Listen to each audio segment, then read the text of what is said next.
എസ്തറ ഹോമിൻ്റെ പുതിയൊരു വീഡിയോയിലേക്ക് എല്ലാവർക്കും സ്വാഗതം. ഇപ്പോൾ വീടുകളിലെല്ലാം ഡബിൾ ഹൈറ്റ് റൂമുകളാണ് ചെയ്യുന്നത്. എസ്പെഷ്യലി ലിവിംഗ് റൂമൊക്കെ ഡബിൾ ഹൈറ്റിൽ കൊടുക്കുകയാണ് ചെയ്യുന്നത്. അതൊരു ഇൻസ്റ്റൻറ്റ് സ്പേഷ്യസ് ഫീല് കിട്ടാൻ വേണ്ടിയിട്ടാണ് ഇങ്ങനെ ചെയ്യുന്നത്.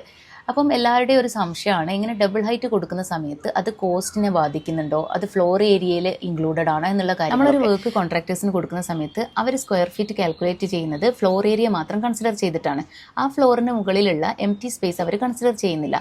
പക്ഷേ നമ്മൾ ഡബിൾ ഹൈറ്റ് കൊടുക്കുന്ന സമയത്ത് പലതരത്തിലുള്ള ഡീറ്റെയിലിംഗ് നമ്മൾ അവിടെ കൊടുക്കേണ്ടി വരും. അതുകൊണ്ട് തന്നെ കൺസ്ട്രക്ഷൻ ഡീറ്റെയിലിംഗ് കോസ്റ്റ് അവിടെ കൂടുതലാണ്. കൂടാതെ നമ്മൾ ഡബിൾ ഹൈറ്റ് കൊടുത്തിട്ടുള്ള ആ ഒരു ഏരിയയിൽ നമുക്ക് പിന്നെ എന്തെങ്കിലും സ്ലാബോ അല്ലെങ്കിൽ മെസനൈൻ ഫ്ലോറോ ആഡ് ചെയ്യണമെന്നുണ്ടെങ്കിൽ അത് ഫ്ലോർ ഏരിയയിൽ ഇൻക്ലൂഡഡ് ആയിരിക്കും. നമ്മൾ ഒരു റൂമിന് ഡബിൾ ഹൈറ്റ് കൊടുക്കുകയാണെങ്കിൽ കുറച്ച് ബെനിഫിറ്റ്സുകൾ കിട്ടുന്നുണ്ട്. അതെന്തൊക്കെയാണെന്ന് നമുക്കൊന്ന് നോക്കാം. ആദ്യത്തെ ബെനിഫിറ്റ് എന്ന് പറയുന്നത് നമ്മളെ വീട് സ്പേഷ്യസ് ആയി ഫീൽ ചെയ്യുന്നതാണ്. മീഡിയം സൈസ് വീടാണെങ്കിൽ പോലും ഡബിൾ ഹൈറ്റ് കൊടുത്തു കഴിഞ്ഞാൽ സ്പേസ് ഓപ്പണായി ഗ്രാൻഡ് ലുക്ക് ഉള്ളതായി തോന്നും.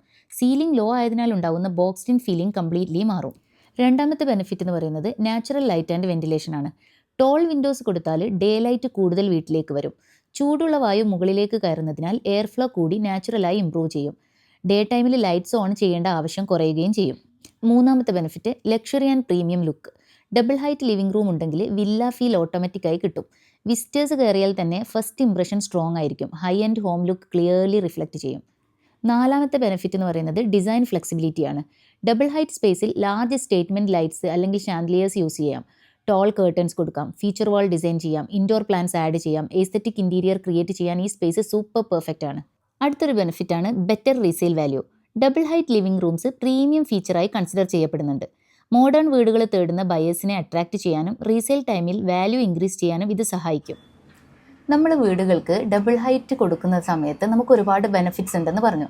അതേപോലെ തന്നെ നമ്മളത് വേണ്ട രീതിയിൽ പ്ലാൻ ചെയ്തിട്ടില്ല എങ്കിൽ, നമ്മൾ ചില കാര്യങ്ങൾ കൺസിഡർ ചെയ്തിട്ടില്ല എങ്കിൽ, നമ്മൾ ഉദ്ദേശിച്ചിട്ടുള്ള ആ ഒരു ലുക്ക് ക്രിയേറ്റ് ചെയ്യുന്നതോടൊപ്പം തന്നെ നമുക്ക് ഒരുപാട് ബുദ്ധിമുട്ടുകളും വരാൻ പോകുന്നുണ്ട്. കഴിഞ്ഞാൽ നമ്മൾ കൺസിഡർ ചെയ്യേണ്ട കുറച്ച് കാര്യങ്ങളുണ്ട്. അതെന്തൊക്കെയാണെന്ന് നോക്കാം. ആദ്യത്തേത് കൺസ്ട്രക്ഷൻ കോസ്റ്റ്. കൺസ്ട്രക്ഷൻ കോസ്റ്റ് കുറച്ച് ഇൻക്രീസ് ഉണ്ടാകും. കാരണം ടോൾ വാൾസ്, കോളംസ്, സ്കഫോൾഡിങ്സ് ഇതൊക്കെ കാരണം നോർമൽ സീലിങ്ങിനേക്കാൾ ചിലവ് അല്പം കൂടുതലായിരിക്കും. ഹോൾ ഹൗസിനല്ല, ഡബിൾ ഹൈറ്റ് പോർഷന് മാത്രമാണ് ഈ എക്സ്ട്രാ കോസ്റ്റ് വരുന്നത്. അടുത്തത് AC എഫിഷ്യൻസി. പ്രോപ്പർ പ്ലാനിംഗ് ഇല്ലെങ്കിൽ റൂം കൂളാകാൻ ബുദ്ധിമുട്ട് തോന്നാം. ഹൈറ്റ് കൂടുതലായതിനാൽ cooling plan, fan position, ventilation എല്ലാം അഡ്വാൻസ് ആയിട്ട് തന്നെ നമ്മൾ തീരുമാനിക്കണം. അടുത്തതാണ് lighting and curtain planning. Double height സ്പേസിൽ നോർമൽ ലൈറ്റ്സ് മതിയാവില്ല.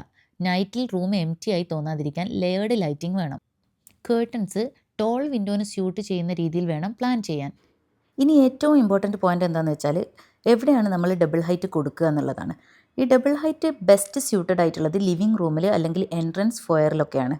ബെഡ്റൂം അല്ലെങ്കിൽ കിച്ചണിൽ ഡബിൾ ഹൈറ്റ് കൊടുക്കുന്നത് അവോയ്ഡ് ചെയ്യുന്നതാണ് ബെറ്റർ. കാരണം പ്രൈവസി, കൂളിംഗ്, മെയിൻ്റനൻസ് എല്ലാം ഡിഫിക്കൽട്ട് ആകും. ഡബിൾ ഹൈറ്റ് എന്ന് പറയുന്നത് ലക്ഷറിയാണ്, പക്ഷേ റൈറ്റ് പ്ലാനിംഗ് ഉണ്ടെങ്കിൽ മാത്രം. ഇങ്ങനെയുള്ള എഞ്ചിനീയറിംഗ് ആൻഡ് ഡിസൈൻ റിലേറ്റഡ് വീഡിയോകൾക്കായി എസ്തറ ഹോം എന്ന് പറഞ്ഞിട്ടുള്ള ഈ യൂട്യൂബ് ചാനൽ സബ്സ്ക്രൈബ് ചെയ്യുക. താങ്ക്